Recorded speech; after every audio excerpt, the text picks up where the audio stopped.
ഗാന്ധിജിയുടെ സംഭാവനകൾ വളരെ വലുത്. ഗാന്ധി അനീതിയിൽ നിന്ന് രാജ്യത്തെ രക്ഷിച്ചു. സ്വാതന്ത്ര്യ സമരത്തിൽ അദ്ദേഹത്തിന്റെ സംഭാവന അവിസ്മരണീയമാണ്. ഗാന്ധിയെ വെറുതെ ആരോ പുകഴ്ത്തുന്നതല്ല ഇത്. RSSന്റെ 100ാം വാർഷികാഘോഷമാണ് വേദിയും സന്ദർഭവും. ഇത്രയും പറഞ്ഞത് RSS സർസംഘചാലക് മോഹൻ ഭാഗവത്. അസാധാരണമായൊരു പുകഴ്ത്തൽ എന്നൊക്കെ നമുക്ക് തോന്നാം. അതിൽ തെറ്റു പറയാനുമാകില്ല. കാരണം ഗാന്ധിവധത്തിന്റെ ചരിത്രം RSSുമായി ബന്ധപ്പെട്ട് കിടക്കുന്നതാണല്ലോ. എന്നാൽ ഇവിടെ ഒരു ചോദ്യമുണ്ട്. സംഘപരിവാറിന്റെ ഗെയിം പ്ലാൻ മാറുകയാണോ? ഗാന്ധിയെയും പട്ടേലിനെയും കൂടുതൽ ചേർത്തുപിടിച്ച് നെഹ്റുവിനെ മാത്രം കുറ്റപ്പെടുത്തിക്കൊണ്ടുള്ള ഒരു പൊളിറ്റിക്കൽ സ്ട്രാറ്റജി സംഘപരിവാർ സജീവമായി രൂപപ്പെടുത്തുകയാണോ? അതിനുള്ള തെളിവുകൾ നിരവധിയാണ്.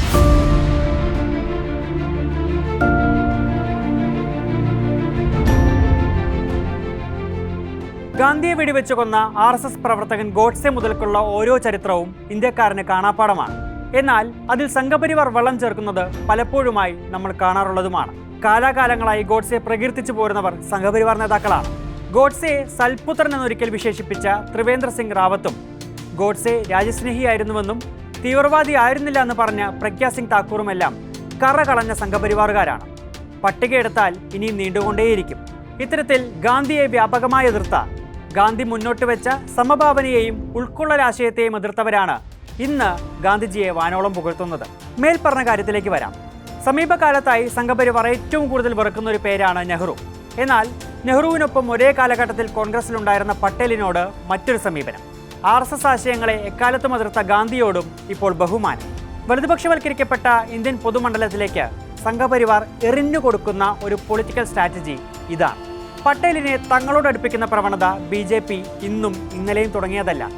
കഴിഞ്ഞ 10 വർഷത്തിലേറെയായി പട്ടേലിന്റെ പാരമ്പര്യത്തെക്കുറിച്ചും സംഭാവനകളെക്കുറിച്ചും സംഘപരിവാർ വാചാലരാണ്. RSS മുഖമാസികയടക്കം പട്ടേലിനെ വിശേഷിപ്പിച്ചത് ഹിന്ദു ഐഡന്റിറ്റിയുടെ വക്താവ് എന്നാണ്. ഗാന്ധി വധത്തിന് പിന്നാലെ RSSനെ നിരോധിച്ച അതേ പട്ടേലിനെയാണ് RSS തന്നെ ഇന്ന് ആഘോഷിക്കുന്നത്. ദേശീയ ഏകതാ ദിന പ്രഖ്യാപനം, സോമനാഥ ക്ഷേത്ര പുനർനിർമ്മാണം എന്നതടക്കമുള്ള വിഷയങ്ങൾ ചൂണ്ടിക്കാട്ടിയും സംഘപരിവാർ പട്ടേലിനെ ആവോളം ആഘോഷിക്കുന്നുണ്ട്. ഗാന്ധിയും പട്ടേലും ആഘോഷിക്കപ്പെടുന്ന പൊളിറ്റിക്കൽ പ്രൊജക്റ്റിൽ സംഘപരിവാറിന്റെ ശത്രു നെഹ്റുവാണ്. നെഹ്റു മുക്ത ഭാരതം മനസ്സിൽ കാണുന്ന BJP ആകുന്ന വിധത്തിലെല്ലാം നെഹ്റുവിനെ ചരിത്രത്തിൽ നിന്ന് പുറത്താക്കാൻ ശ്രമിക്കുന്നുമുണ്ട്. നെഹ്റുവിന്റെ പേരിലുണ്ടായിരുന്ന നിരവധി സ്ഥാപനങ്ങളുടെ പേരുകൾ മാറ്റിയും ചൈന യുദ്ധകാല കഥകൾ എടുത്തുകാട്ടിയും നെഹ്റുവിനെ ഇല്ലാതെയാക്കാൻ സംഘപരിവാർ ശ്രമിക്കുന്നു. അത് അത്ര നല്ല ഉദ്ദേശത്തോടു കൂടിയുമല്ല. നെഹ്റുവിന്റെ മതേതര കാഴ്ചപ്പാടിനെ BJP സധൈര്യം ആക്രമിക്കാൻ ആരംഭിച്ചത് സമീപകാലം മുതൽക്കാണ്. ഇന്ത്യയുടെ മതേതര കാഴ്ചപ്പാടിനെ എതിർക്കുന്നവരാണ് RSS എന്നും അവരുടെ ആശയം ഭരണഘടനയ്ക്ക് എതിരാണെന്നും കത്തെഴുതിയ നെഹ്റു തന്നെയാണ് സംഘപരിവാറിന്റെ ഇപ്പോഴത്തെ മുഖ്യ ശത്രു. കണ്ണും പൂട്ടി ആ വിമർശനങ്ങൾ സ്വീകരിക്കാനുള്ള വലതുപക്ഷ ആശയധാരയും സംഘപരിവാർ ഇന്ന് ഈ രാജ്യത്ത് ഒരുക്കി കഴിഞ്ഞു. ഗാന്ധിയെ അസന്നിഗ്ധമായി പുകഴ്ത്തുന്നതിലൂടെ സംഘപരിവാർ ലക്ഷ്യം വെക്കുന്നത് പാപക്കറ കഴുകിക്കളയിലാണെന്ന് വിശ്വസിക്കാൻ വയ്യ. തക്കം കിട്ടുമ്പോഴെല്ലാം ഗാന്ധി നിന്ന് പറഞ്ഞു വെക്കുന്നവർ തന്നെയാണ് പല സംഘപരിവാർ നേതാക്കളും. ഗാന്ധിജി കാരണമാണ് ഇന്ത്യ വിഭജനം ഉണ്ടായതെന്ന് പ്രചരിപ്പിക്കുന്ന അതേ സംഘപരിവാർ തന്നെയാണ് ഇപ്പോൾ ഗാന്ധി സ്തുതി നടത്തുന്നത്. സ്വതന്ത്ര ഇന്ത്യ കണ്ട ഏറ്റവും നിഷ്ഠൂരമായ രാഷ്ട്രീയ കൊലപാതകമായിരുന്നു ഗാന്ധിയുടേത്. അതിന് പിന്നാലെ തങ്ങളെ നിരോധിച്ച പട്ടേലിനെയും RSS സംഘപരിവാർ ശക്തികൾ തങ്ങളുടേതെന്ന തരത്തിൽ പുകഴ്ത്തി പാടുന്നതും ഒന്നും കാണാതെയല്ല. ഇന്ത്യൻ പൊതുസമൂഹത്തിലേക്ക് കൂടുതൽ ഇഴുകിച്ചേരണമെങ്കിൽ തങ്ങളെ ഏറ്റവും കൂടുതൽ എതിർത്ത സെക്യുലർ കാഴ്ചപ്പാട് വെച്ച് പുലർത്തിയ നെഹ്റുവിനെ എതിർക്കണം.